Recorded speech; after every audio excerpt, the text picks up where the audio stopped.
Seja bem-vindo a mais um episódio do Medcast. Para você que está chegando agora, o nosso Medcast é uma iniciativa da Faculdade de Ciências Médicas de Minas Gerais, em que uma vez por semana é discutido um tema relevante sobre a saúde, de um modo em que todos possam compreender, com o intuito de popularizar o saber e assim incentivar o cuidado com a saúde. Para isso, trazemos convidados para enriquecer nosso debate. Então, chega mais que a gente já vai começar.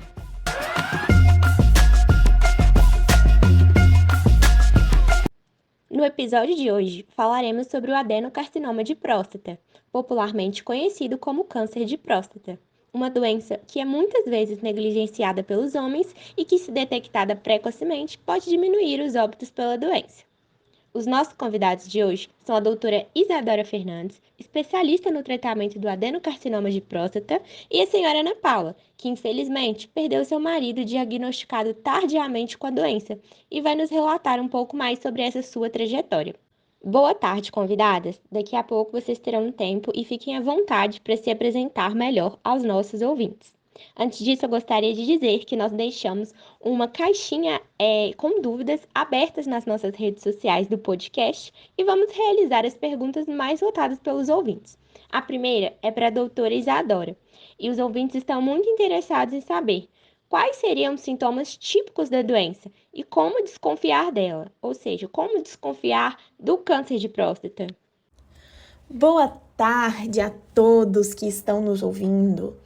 Antes de tudo, gostaria de me apresentar. Meu nome é Isadora Fernandes, sou urologista, especializada em adenocarcinoma de próstata.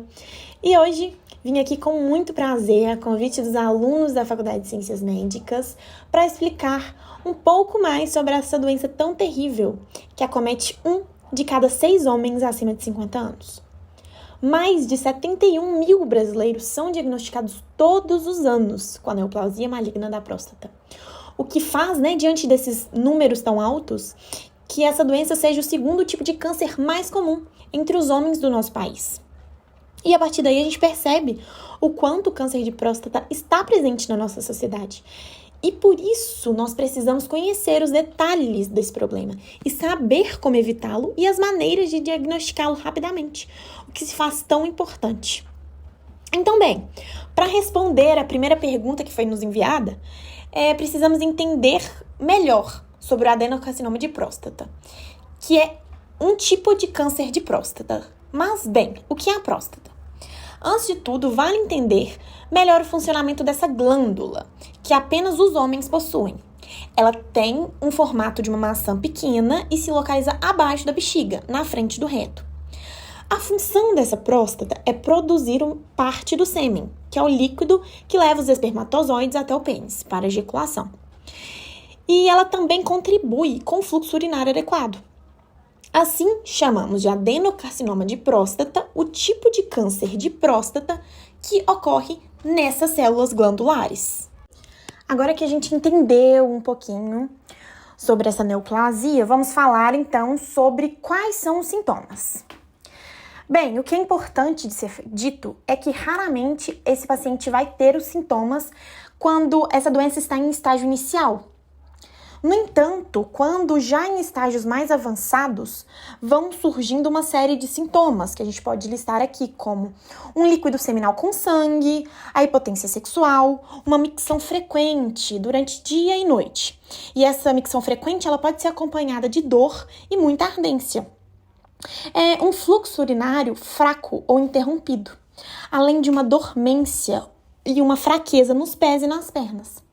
E outro fator importante é a falta de controle da bexiga ou do intestino. Então, assim, à medida que o câncer ele vai se estendendo em seus estágios, outros sintomas podem vir à tona. Portanto, o surgimento desses sintomas em decorrência da pressão que o tumor vai causar na medula podem se fazer presentes, como dores no quadris, nos ombros, nas coxas e nas costas. Porém, esses sintomas variam a depender do tamanho e dos estágios dessa patologia. Portanto, é necessário um acompanhamento médico para que esse sintoma não seja confundido com outros problemas de saúde. Nossa, realmente, muito rico e interessante as informações tragas por você, doutora Isadora. Com isso, eu gostaria de realizar outra pergunta. A segunda pergunta, que foi mais votada na nossa caixinha, que é: quais seriam os fatores de risco para o desenvolvimento da doença? Sobre os fatores de risco, é muito importante esse tema para a nossa discussão, dado que não há uma causa exata para o desenvolvimento do adenocarcinoma de próstata. Entretanto, tem sim fatores de risco que incluem uma combinação de aspectos, como aspectos genéticos, idades, histórico familiar e o estilo de vida. E a partir daí, podemos citar o risco aumentado de acordo com o aumento da idade. Na medida que acontece o avanço da idade nos homens, há um aumento significativo do acometimento da doença.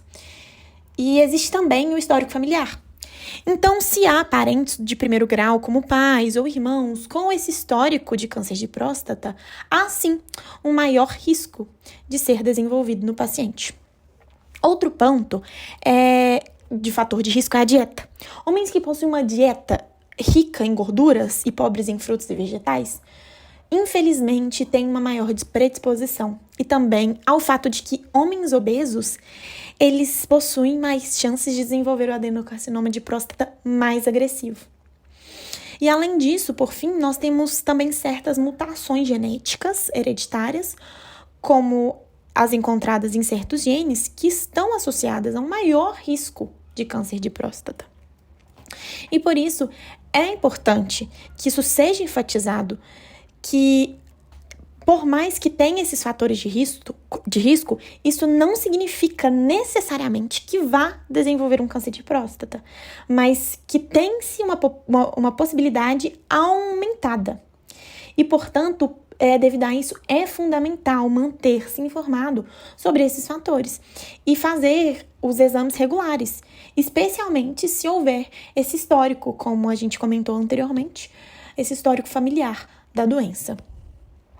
Agradeço mais uma vez por todas essas ricas informações, doutora Isadora. E agora eu gostaria de conversar um pouquinho com a Ana Paula. Gostaria que se apresentasse e também de perguntar se o marido da senhora teve algum ou alguns desses sintomas e fatores de risco relatados pela doutora. E também dizer como foi esse período até o diagnóstico. Boa tarde. O primeiro sintoma que meu marido reclamou foi o fato de que ele estava sentindo dor ao urinar. Ele também falou comigo que tinha uma sensação que ele sempre queria urinar. Eu me recordo muito bem que no início ele reclamava também muita fraqueza nas pernas. Todos esses sintomas começou assim que ele completou 55 anos de idade. Até que um dia ele reclamou tanto, que aceitou que eu marcasse uma consulta para ele com um urologista. Ele tinha um grande tabu com relação a ir em médico, principalmente quando falava que teria que fazer o exame de próstata. Não podia nem mencionar que ele fugia do assunto. Diversas vezes eu tentei marcar para ele e ele não aceitou. Acredito que ele ficava com vergonha dos familiares e amigos descobrirem. E tinha muitas piadinhas, por exemplo, em almoço de família. Ele foi em umas 2 consultas às quais o médico solicitou o exame de toque, porém ele não quis realizar. Com a piora do quadro clínico dele, nós tivemos que levar ele na urgência. Eu me recordo muito bem que foi um dia de noite. E foi somente a partir disso que ele aceitou de fazer o exame de toque. E também os outros exames que o médico solicitou. Foi quando nós descobrimos, infelizmente, o diagnóstico de câncer. Obrigada por seu relato, Ana Paula. Tenho certeza que ainda deve ser difícil fazer todo esse relato. Entretanto, ele é muito importante, né, para alertar o pessoal de casa, o pessoal que está nos ouvindo aqui, sobre a necessidade de ter esse diagnóstico não tardio. E com isso, eu gostaria de pedir para a doutora Isadora explicar melhor a importância do diagnóstico precoce, pois uma das perguntas mais votadas citada era essa dúvida. O pessoal falou que se fala muito sobre a importância desse diagnóstico precoce, mas às vezes não se explica tão bem a importância e o motivo disso. Claro! O diagnóstico precoce do adenocarcinoma de próstata, ele é, fundamental por vários motivos. Primeiramente, quando esse câncer é detectado em estágios iniciais, as chances de sucesso no tratamento são significativamente maiores. É surpreendente. Isso ocorre porque esse tumor ainda vai estar localizado na próstata e não vai ter se espalhado para outras partes do corpo. o que facilita a sua remoção e, consequentemente, o tratamento. Além disso tudo, o diagnóstico precoce permite, então, que esse paciente tenha mais opções de tratamento disponíveis. E outro ponto também que é muito importante é que quando o câncer é detectado precocemente, há uma maior probabilidade de preservar a qualidade de vida daquele indivíduo portador da doença. Isso significa, então, que ele pode evitar algumas complicações decorrentes do câncer ou de seus tratamentos, como a incontinência urinária, a disfunção erétil e outros problemas de saúde. Então, em resumo, o diagnóstico precoce do adenocarcinoma de próstata é crucial, porque aumenta as chances de cura e oferece mais opções de tratamento, preservando a qualidade de vida e reduzindo o impacto emocional dessa doença. Por isso, a gente sempre fala, é essencial que os homens estejam atentos aos sinais e sintomas da doença e sempre realizem exames regulares, como os exames de PSA e o toque retal, a partir dos 50 anos de idade, ou até mesmo antes, em casos de histórico familiar ou outros fatores de risco. Com todas essas informações, eu tenho certeza que os ouvintes agora sabem a importância e o motivo desse diagnóstico ser importante em estágios iniciais, né? E com isso, eu gostaria de realizar outra pergunta. Quais seriam as opções de tratamento para a doença, doutora? Bem, as opções de tratamento para neoplasia são várias, existem diversas técnicas. Uma delas é a cirurgia, para retirar uma parte ou toda a próstata. Mas também tem a possibilidade do paciente por sessões de radioterapia para eliminar qualquer resquício de células doentes, mesmo com a realização da cirurgia ou sem a cirurgia. Além disso, também existe a hormonioterapia, que bloqueia a produção de testosterona para evitar o avanço desse câncer e auxiliar na sua regressão. Então, cada pessoa ela terá uma prescrição diferente. Por isso, é fundamental conversar e entender o paciente para chegar e definir um tratamento adequado para ele. Muito interessante essas informações, porque acredito que algumas pessoas não sabem da quantidade de tratamentos disponíveis que a gente tem para a doença em questão, e é até um alívio, né, para a pessoa que foi diagnosticada, acredito eu, se deparar com essas possibilidades de tratamento. Muito obrigada, doutora. E gostaria de me voltar para a senhora Ana Paula agora e perguntar se seu marido chegou a realizar alguma dessas opções de tratamento depois do diagnóstico. Sim, Bianca, a primeira coisa que nos foi proposto, né, como tratamento, foi a cirurgia para a retirada de uma parte da próstata. E aí ele fez e deu tudo certo na cirurgia. Porém, alguns meses depois, se me recordo bem, foi acho que foi cerca de uns 6 meses, iniciamos o tratamento com a radioterapia. Eu me recordo muito bem, né, que quando a gente iniciou esse tratamento de radioterapia, o meu marido sofreu muito, sentiu muitos efeitos colaterais. Ele já estava muito fraco devido a toda a situação. Então, foi um processo muito doloroso, tanto para ele quanto para nós, né, como familiares que estávamos acompanhando ele naquela rotina, que não é uma rotina fácil, né, que é cheio de altos e baixos, mas que ele sempre contou com o nosso apoio e sempre contou com os apoios dos médicos, e nós fomos aos pouquinhos ali fazendo tudo que era possível, né, até infelizmente que a gente não conseguiu mais, né, e ele chegou a falecer. O nosso episódio de hoje está chegando ao fim.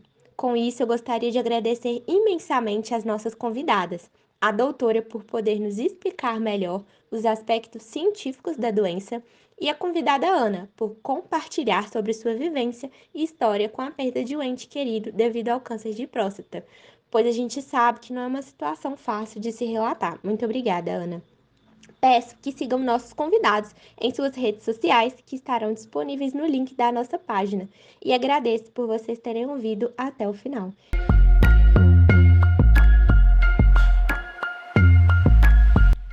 Espero vocês no próximo episódio. Abraços!